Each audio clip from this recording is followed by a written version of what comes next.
E aí, sejam muito bem-vindos a mais uma análise. Hoje, a gente vai dar um mergulho direto e profundo na evolução do pensamento pedagógico brasileiro. É uma jornada fascinante que explora, através das nossas fontes, aquele choque histórico fortíssimo. De um lado, uma educação formatada para as demandas estritas do mercado, e do outro, uma educação focada na emancipação humana. E a pergunta que serve de bússola para a gente hoje é exatamente essa aqui. A educação serve ao ser humano ou serve ao mercado? É uma questão filosófica pesada, né?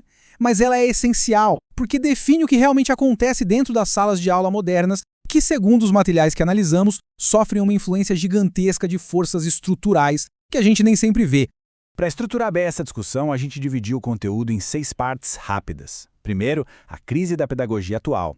Depois, a história do pensamento pedagógico. 3, a pedagogia histórico-crítica. 4, os movimentos da metodologia crítica. 5, a pedagogia da autonomia. E, para fechar com chave de ouro, a educação como prática emancipatória. Bom, vamos direto ao nosso primeiro ponto, a crise da pedagogia atual. As fontes mostram que o cenário educacional de hoje acabou sendo engolido por uma lógica bem corporativa, que os autores chamam de neoprodutivismo. Basicamente, é olhar para a educação quase exclusivamente como um investimento individual em capital humano.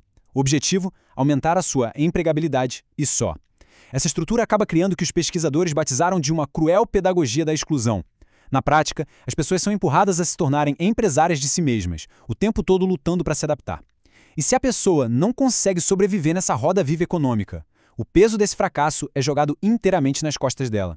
Agora, o que é realmente interessante sobre isso é ver como os sistemas modernos pegaram uma ideia lá de trás e deram uma baita distorcida. Sabe aquele conceito super otimista da década de 30, o escolanovismo? A ideia era aprender a aprender, mas com foco no progresso e na harmonia da sociedade. Só que isso foi transformado no que chamam de neo-escolanovismo. Esse mesmo aprender a aprender virou uma cobrança exaustiva por flexibilidade constante. Literalmente uma ferramenta de sobrevivência num mercado de trabalho que é altamente imprevisível e volátil. E isso nos leva à nossa seção 2, a história do pensamento pedagógico.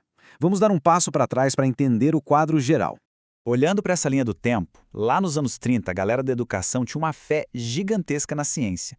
Eles queriam resolver os problemas educacionais com o mesmo rigor de um engenheiro construindo uma ponte, sabe? Essa busca evoluiu, e na década de 80 tivemos o grande boom das teorias críticas. Só que, chegando nos anos 90, aconteceu uma guinada dramática. Aquele rigor todo foi substituído por uma suspeição pós-moderna, meio que uma descrença na razão, que acabou abrindo as portas exatamente para esse neoprodutivismo utilitarista que a gente vê hoje.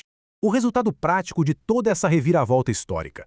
A gente foi abandonando um modelo focado no desenvolvimento de todos para abraçar de vez essa pedagogia da exclusão.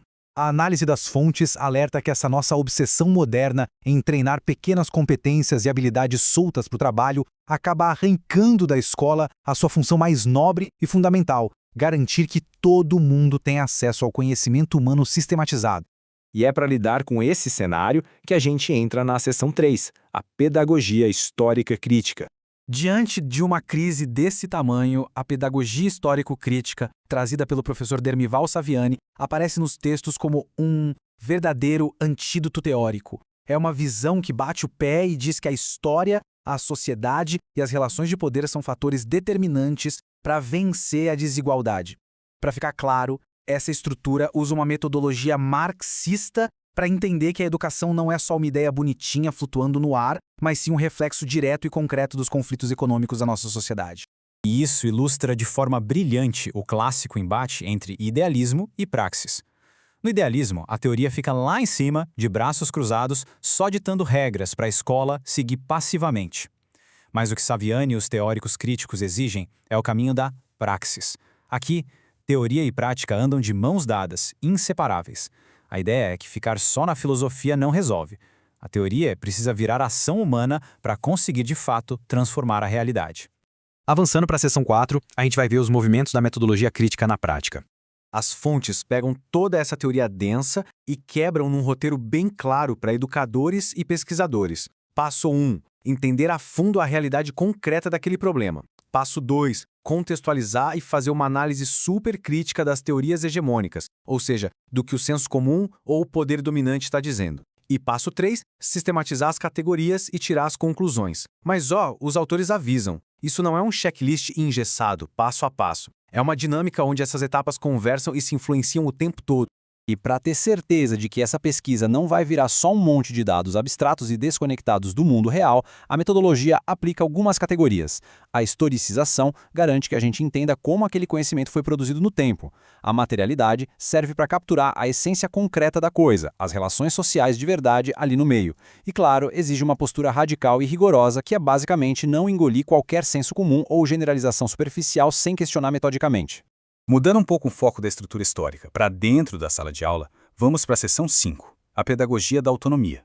Aqui a gente entra no universo de Paulo Freire. Vamos até pausar um segundo para absorver essa ideia central dele. Ensinar não é transferir conhecimento, mas criar as possibilidades para sua própria produção ou construção. Freire defendia com unhas e dentes que a educação de verdade tem que respeitar a dignidade e a bagagem de vida que o estudante já traz. Ele não é um pendrive vazio esperando para ser preenchido. É um construtor ativo do saber. Então, o ponto crucial aqui é que assumir o papel de educador traz exigências éticas imensas. É preciso ter um rigor metódico forte, sim, mas também uma humildade enorme para saber escutar. Essa prática pede que a gente rejeite completamente qualquer tipo de discriminação, que as decisões sejam conscientes e, acima de tudo, que a autonomia de quem está aprendendo seja respeitada. Não é só da aula. É um baita compromisso social. O que nos leva perfeitamente à nossa última parte, a seção 6, a educação como prática emancipatória. Juntando a crítica estrutural do Saviani com a ética de sala de aula do Freire, as fontes chegam a um consenso inescapável. A educação é, na sua essência, um ato ideológico. É impossível ser neutro. Aliás, os textos reforçam que quando um modelo de ensino levanta a bandeira da neutralidade absoluta, na verdade, ele só está abaixando a cabeça e mantendo o status quo, servindo de bandeja aos interesses dominantes do mercado. No fim das contas, a gente está lidando com um choque gigantesco entre duas éticas. A ética neoliberal, que é movida pelas regras do mercado, pelo lucro a qualquer custo, e do outro lado, a ética humana, enraizada na solidariedade, no diálogo crítico e na dignidade. Para pensadores como Freire, relatados nos textos, isso é inegociável. As demandas do comércio jamais, em hipótese alguma, podem ser mais importantes que a liberdade e o desenvolvimento humano. E para encerrar a nossa análise, fica aqui essa provocação para a gente levar para a vida. Como transformar a sala de aula nesse espaço de verdadeira emancipação? A grande lição que as fontes nos deixam é que a gente não pode aceitar a educação como uma mera engrenagem para bater meta de mercado. Cada dia no ambiente educativo é uma oportunidade real para questionar o que está aí e tentar construir uma sociedade um pouco mais justa. A gente fica por aqui. Muito obrigado por acompanharem mais essa análise aprofundada.